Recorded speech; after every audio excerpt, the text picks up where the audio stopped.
நமச்சிவாய வாழ்க. நாதந்தாள் வாழ்க. இமைப்பொழுதும் என் நெஞ்சில் நீங்காதான் தாழ்வாழ்க.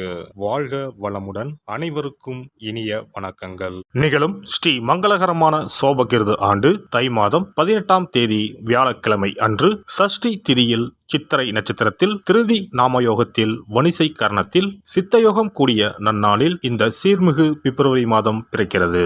பிறக்கப் போகும் இம்மாதம் உங்கள் வாழ்வில் வளமும் நலமும் செல்வ செழிப்பும் பெற்று புதிய வாய்ப்புகள் புதிய வெற்றிகளுடன் மங்களகரமாக அமைய எல்லாம் வல்ல இறைவனை உளமாற வேண்டி விரும்பி கேட்டுக்கொள்கிறேன். இம்மாத கிரக நிலைகளை பார்க்கும் போது மேசத்தில் குரு பகவான் சஞ்சாரம் செய்கின்றார். சனி பகவான் கும்பாராசியில் பயணம் செய்கிறார். ராசிக்கு 6ஆம் இடத்தில் கேது பகவானும் 12ஆம் வீட்டில் ராகு பகவானும் பயணம் செய்கின்றனர். சுக்கிரன் புதன் செவ்வாய் ராசிக்கு 9ஆம் இடத்தில் சஞ்சாரம் செய்கின்றனர். ஜனவரி 15ஆம் தேதி சூரிய பகவான் மகர ராசிக்கு மாறியதை தொடர்ந்து பிப்ரவரி 1ஆம் தேதி புதன் பகவானும் பிப்ரவரி 5ஆம் தேதி செவ்வாய் பகவானும் மகர ராசிக்கு பெயர்ச்சியாக உள்ளனர். இதனால் பிப்ரவரி மாதத்தின் தொடக்கத்திலேயே 3 கிரகங்களின் சேர்க்கை நடக்க உள்ளது. மகர ராசியில் சூரியனுடன் புதன் இணைவதால் புதாதித்ய யோகமும் சூரியனுடன் செவ்வாய் இணைவதால் ஆதித்ய மங்கள ராஜ யோகமும் உருவாகிறது. இந்த கிரக அமைப்பினால் உங்கள் வாழ்வில் ஏற்படக்கூடிய சுபம் மற்றும் அசுப பலன்கள் என்ன என்பதனை விரிவாக காண்போம். இதுவரை ஆபத்தில் சிக்கி சீரழிந்த உங்கள் வாழ்க்கை பயணம் மாறப்போகிறது. இப்படியும் ஒரு வாழ்க்கையா என மனக்கசப்பில் வாழ்ந்து வந்த உங்களுக்கு இனி வசந்தம் வீச போகிறது. இனி யமனே உங்கள் எதிரில் வந்தாலும் சிவனின் அருளால் எதிர்த்து நின்று போராடும் பலம் உங்களை வந்து சேரும். உங்கள் பிறப்பு ஒரு சாபக்கேடு அல்ல, அது சரித்திரம் படைக்கும். தனுசு ராசி அன்பர்களே, சுக்கிரன் புதன் ஆகியோர் மட்டுமே இம்மாதம் நன்மை செய்யும் நிலையில் இருக்கிறார்கள். குடும்பத்தில் உற்சாகமான சூழ்நிலையே காணப்படும். பிள்ளைகளின் பிடிவாத போக்கு மாறும். உங்கள் அறிவுரைகளை கேட்டு அதன்படி நடப்பார்கள். சிலருக்கு பிள்ளைகள் வழியில் பொருள் வரவுக்கும் வாய்ப்பு உண்டு. புதிய ஆடை ஆபரணங்கள் சேரும். விருந்து விசேஷங்களில் கலந்து கொள்ளும் வாய்ப்பு உண்டாகும். கணவன் மனைவிக்கு இடையே கருத்து வேறுபாடு ஏற்படக்கூடும் என்பதால் ஒருவருக்கு ஒருவர் விட்டு கொடுத்து செல்வது நல்லது.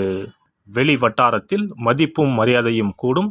அரசாங்க விவகாரங்கள் இழுபறிக்கு பிறகு சாதகமாக முடியும்.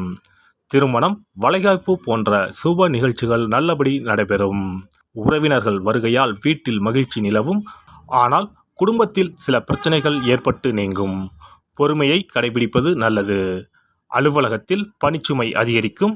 ஆனால் அதிகாரிகளின் ஆதரவும் சக ஊழியர்களின் உதவியும் இருப்பதால் மிகவும் எளிதாக செய்து நிர்வாகத்தின் பாராட்டுகளை பெறுவீர்கள். உங்கள் கோரிக்கைகள் ஏற்றுக்கொள்ளப்படும். தொழில் வியாபாரத்தில் கூடுதலாக உழைக்க வேண்டும். ஆனால் அதற்கேற்ற ஆதாயம் கிடைக்கும்.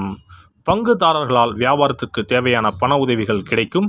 அரசாங்க வகையில் எதிர்பார்க்கும் காரியங்கள் இழுபறிக்கு பிறகு அனுகூலமாக முடியும். கலைத்துறையை சேர்ந்த அன்பர்களுக்கு பெரிய நிறுவனங்களில் இருந்து அழைப்பு வரும். புதிய ஒப்பந்தங்கள் கையெழுத்தாகும். புகழும் கௌரவமும் அதிகரிக்கும். ரசிகர்கள் மத்தியில் உங்களின் செல்வாக்கு கூடும். மாணவ மாணவியருக்கு படிப்பில் இருந்த தேக்க நிலை மாறும்.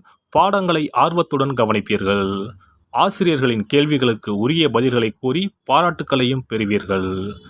நண்பர்களிடம் பழகும்போது மட்டும் சற்று கவனம் தேவை. குடும்பத்தை நிர்வகிக்கும் பெண்மணிகளுக்கு மகிழ்ச்சி தரும் மாதமாகவே இருக்கும். குடும்ப பொறுப்புகளை நிறைவேற்றுவதில் சிரமம் எதுவும் இருக்காது. அலுவலகம் செல்லும் பெண்மணிகளுக்கு பணிகளில் கூடுதல் கவனம் தேவை. இம்மாதம் சாதகமான நாட்கள் 1, 2, 6, 7. அதிர்ஷ்ட எண்கள் 2, 4, 7. வழிபட வேண்டிய தெய்வம் விநாயகர் பெருமாள். பரிகாரம்: விநாயகர் அகவல் பாராயணம் செய்வதும் விநாயகருக்கு அருகம்புல் மாலை அணிவித்து தும்பை பூக்களால் அர்ச்சனை செய்வதும் நன்மைகளை தரும். சிறப்பு பரிகாரம் மற்றும் ஆலய தரிசனம். புத்திர பாக்கியம் என்பது திருமணமாகி பல ஆண்டுகள் ஆகியும் புத்திர பாக்கியமே ஏற்படாத நிலை. புத்திர தோஷம் என்பது ஒவ்வொரு லக்கணத்திற்கும் வேறுபடும். பொதுவாக எந்த லக்கணமாக இருந்தாலும் 5ஆம் இடம்தான் புத்திரஸ்தானத்தை குறிக்கும். எனவே அந்த 5ஆம் இடத்தை முக்கியமாக பார்க்க வேண்டும். சேர்த்து வைத்த புண்ணியம்தான் குழந்தையாக பிறக்கும் என்று பழமொழி உண்டு. அந்த வகையில் 5ஆம் இடம் பூர்வ புண்ணியஸ்தானமாகவும் திகழ்கிறது. தாய்மாமன் தாய்வழி உறவுகள் ஆகியவற்றை குறிப்பதும் 5ஆம் இடம்தான். 5ஆம் இடத்தில் பாவக்கிரகங்கள் அதாவது ராகு, செவ்வாய், சனி அல்லது சூரியன் அமர்ந்தால் ஒரு சிலருக்கு குழந்தை பாக்கியம் இல்லாமல் போகும் அல்லது தாமதமாக கிடைக்கும். ஒருவேளை 5ஆம் இடத்தில் உள்ள பாவக்கிரகங்களை சுப கிரகங்கள் பார்த்தால் குழந்தை பாக்கியம் கிடைக்கும் என்பது நம்பிக்கை. இனி புத்திர பாக்கியம் பெறுவதற்கான ஆலய வழிபாடுகளை பார்ப்போம். செவ்வாய் பகவானின் அம்சமாக கருதப்படும் முருகப்பெருமான் வழிபாட்டை தவறாமல் செய்பவர்களுக்கு நிச்சயமாக புத்திர பாக்கியம் கிடைக்கும். குரு பகவான் வீற்றிருக்கும் தலங்கள் அனைத்தும் சிறப்பு வாய்ந்தவைதான். ஆலங்குடி குருஸ்தலம், திட்டை குருஸ்தலம் சிறப்பான பலன்களை கொடுக்கும் ஆலயங்களாகும். அது மட்டுமல்லாமல் சிதம்பரம் அருகே இருக்கக்கூடிய ஓமாம்புலியூர் துயர்தீர்த்தநாதர் ஆலயமும் குரு பகவானின் ஸ்தலமாகும். இந்த ஆலயங்களுக்கு சென்று தரிசித்து வருவதன் மூலம் புத்திர பாக்கியம் நிச்சயமாக கிடைக்கும் என்பதை உறுதியாகவே சொல்லிக் கொள்கிறேன்.